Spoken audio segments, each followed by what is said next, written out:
तुम हमसे मोहब्बत करो हम बेवफा नहीं करेंगे। না না মানে বলে বলি উর্দুতে বললাম যাতে বুঝতে সুবিধা হয়। উর্দু বই দেখছি একটা, আমি একটা উর্দু বই দেখছি, ওই যে পিছে উর্দু বই একটা।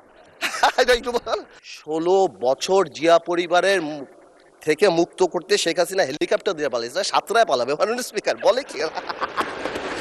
জিয়া পরিবার মানে বাংলাদেশের গণতন্ত্র, জিয়া পরিবার মানে বাংলাদেশের স্বাধীনতার ধারক বাহক।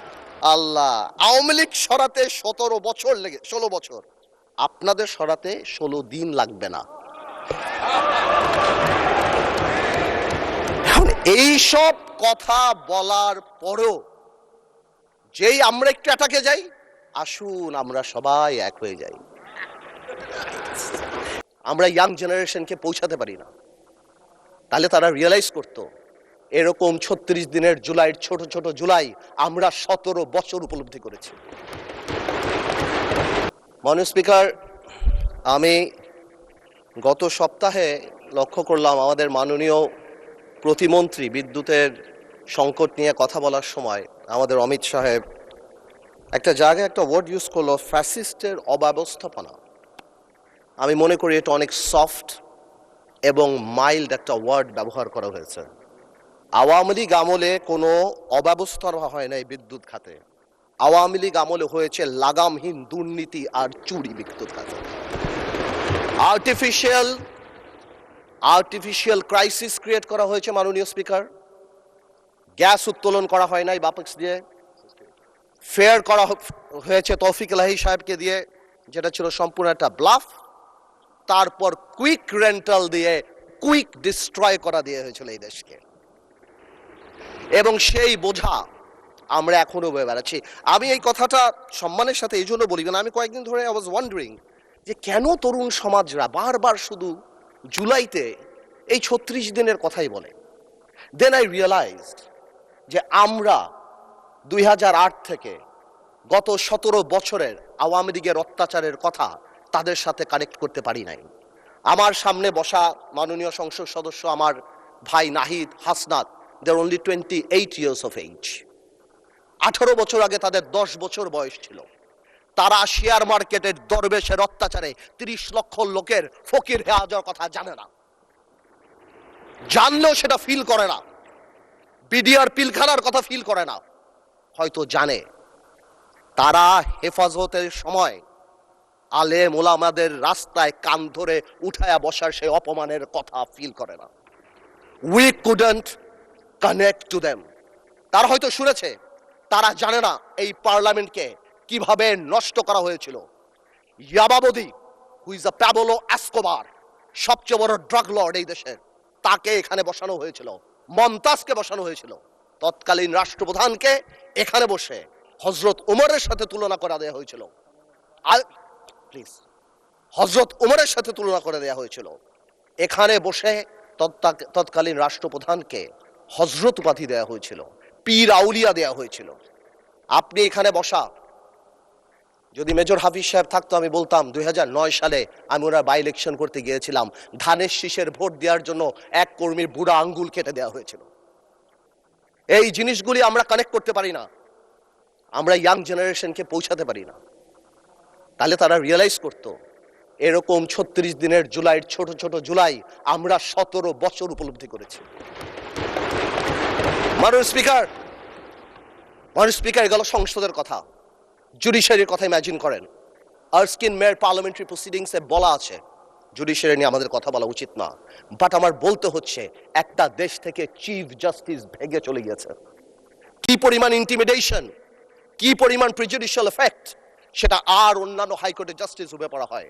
আমার দেশ নেত্রী খালেদা জিয়ার বিচারের রায় গণভবনের বারান্দায় বসে লেখা হয়েছে, যেখানে লক্ষ কোটি টাকা এক একটা মন্ত্রী 700 বাড়ির মালিক দুবাইতে হয়েছে। আজকে মাননীয় প্রধানমন্ত্রী বসা, উনার রায়ও হয়তো গণভবনের কোনো করিডোর থেকে রাখা হয়েছিল। জুডিশিয়ারিকে এভাবে ধ্বংস করে দেওয়া হয়েছে। ব্যুরোক্রেসি, তিতাসে নাকি কেজিতে করে টাকা খেত। ওয়াসার এমডি কে সরানোর জন্য হাইকোর্টে রিট করা হয়েছে, থাকসিন কি নাম তার, একটা বিসিএস পরীক্ষাতে বঙ্গবন্ধু শেখ মুজিবুর রহমানের ছবির পিছে যদি জাতির জনক না বলা হয়, তাহলে সেই পরীক্ষায় পাশ করানো হয় নাই, এরপরও ডিএনএ টেস্ট করে 15 লাখ টাকা ঘুষ নিয়ে তারপর বিসিএস এ চাকরি দেওয়া হয়েছে। এটা তো গেল শুধু এই সংবাদ মাধ্যম, চ্যানেল 1, দিগন্ত, ইসলামিক টিভি। পত্রিকার মালিকরা রাত্রে ঘুমাতে পারতো না। সামাজিক যোগাযোগ মাধ্যমে আমরা একটা ফেসবুকে স্ট্যাটাস লিখে 10 বার সেটা ডিলিট করতাম, চিন্তা করতাম এই বুঝি আইসিটি আমাদের ধরল কিনা। ব্যবসায়ীদের কথা বলেন, বাংলাদেশের ব্যবসায়ীরা সব দলের সাথে সম্পর্ক থাকবে ঠিক আছে, কিন্তু কিছু ব্যবসায়ী ভয়ে চলে গিয়েছে। আমরা এও শুনেছি বড় বড় ব্যবসায়ীরা তৎকালীন সরকার প্রধানকে মা, আম্মু বলে সম্বোধন করেছে। কেউ কবিতা বলেছে, তুমি আমার প্রথম, তুমি আমার দ্বিতীয়। আপনারা শুনেন নাই? আমরা শুনেছি। মানে হাউ ডিসগাস্টিং একটা দেশের সিস্টেম। কিভাবে শিক্ষা মন্ত্রণালয়, আপনি চিন্তা করেন, আপনি যদি if you go to YouTube and search I am GPA 5, আপনি লক্ষ লক্ষ ছেলেপেলেরা জিপিএ 5 পেয়েছে যারা বলতে পারে না ইংরেজিতে যে আই অ্যাম জিপিএ 5। এরা যদি বিদেশে যায় মাননীয় স্পিকার, এদেরকে শো ইউর পাসপোর্ট বললে এরা পাসপোর্ট বুকে নিয়ে শুয়ে পড়বে মাননীয় স্পিকার। আমি এই কথাগুলি কেন বললাম মাননীয় স্পিকার? আমি এই কথাগুলি এই জন্য বললাম, সিস্টেমেটিক্যালি এই দেশকে এমন ভাবে নষ্ট করা হয়েছে। এক, the young generation must realize যেটা আমাদের দোষ। we couldn't connect to the Gen Z generation and tell them what atrocity been going on. আমরা কি ট্রমার মধ্যে থেকে 17 বছর গিয়েছি। আরেকটা রিজন বোঝা দরকার যে মাননীয় প্রধানমন্ত্রী তারেক রহমান সাহেব বাংলাদেশের ইতিহাসের সবচেয়ে খারাপ সময় বাংলাদেশের দায়িত্ব নিয়েছে। বাংলাদেশের প্রধানমন্ত্রী তারেক রহমান সাহেব যখন গণতন্ত্র ক্ষতবিক্ষত, তখন বাংলাদেশের দায়িত্ব নিয়েছে যখন the whole country system is completely corrupted. এখন প্রশ্ন হলো, আমরা চাই যাতে আমরা এটা ঠিক করি, বাট এই ঠিক করার জন্য সবচেয়ে বড় ভূমিকা আমাদের। আর when I say আমাদের, we include বিরোধী দল। কিন্তু আমি বিরোধী দলের একটা জিনিস আমি এটা বুঝি না, ওনারা আমাদেরকে ভালোই বাসে না, আমরা এত চেষ্টা করি। ওনারা বলে না, আমি বলে না মাননীয় স্পিকার, বলে না তুম হামসে মোহাব্বত করো হাম বেওয়াফা নেহি করেঙ্গে। বলে উর্দুতে বললাম যাতে বুঝতে সুবিধা হয়। উর্দু বই দেখছি একটা, আমি একটা উর্দু বই দেখছি, ওই যে পিছিয়ে উর্দু বই একটা, হ্যাঁ। আর আপনাদের সাথে কমিউনিকেট এনিওয়েজ আমি আপনাকে কল করি, will talk about it later. আচ্ছা, এখানে বসে স্পেশালি আমাদের বিরোধী নেতা শফিকুর রহমান সাহেব এত সুন্দর কথা বলে, অর্ধেক তো একদিকে ফ্যানই হয়ে গেছে ওনার কথার। উনি এত সুন্দর করে বলেন, আসুন না, কেন না আমরা এটা করতে পারি না। মাননীয় স্পিকার, বিএনপি ফ্যাসিবাদীর রাস্তা ধরে হাঁটা শুরু করছে শফিকুর রহমান। বিড়ালের মতো বাঁচতে চাই না, সিংহের মতো বাঁচতে চাই।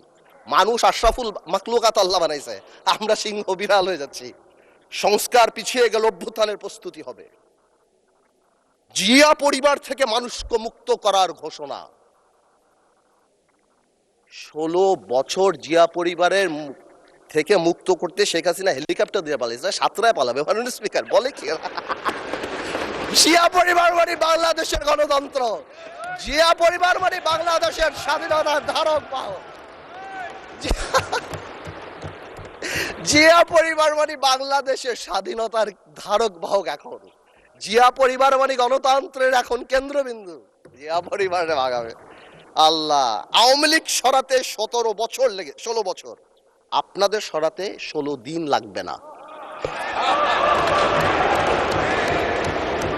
এই সব কথা বলার পরও যেই আমরা একটু অ্যাটাকে যাই, আসুন আমরা সবাই এক হয়ে যাই। এই ডাবল স্ট্যান্ডার্ড করে লাভ হবে না। আমি বিরোধী দলের নেতাকে সম্মানের সাথে বলতে চাই, আপনি আপনার ঐক্য, আপনার দলে ক্লাস নেন। আপনি বুঝান that he who comes in equity must come with clean hands. আপনি একবার এক কথা বলবেন রাজপথে, গণ অভ্যুত্থান ডাক দিবেন,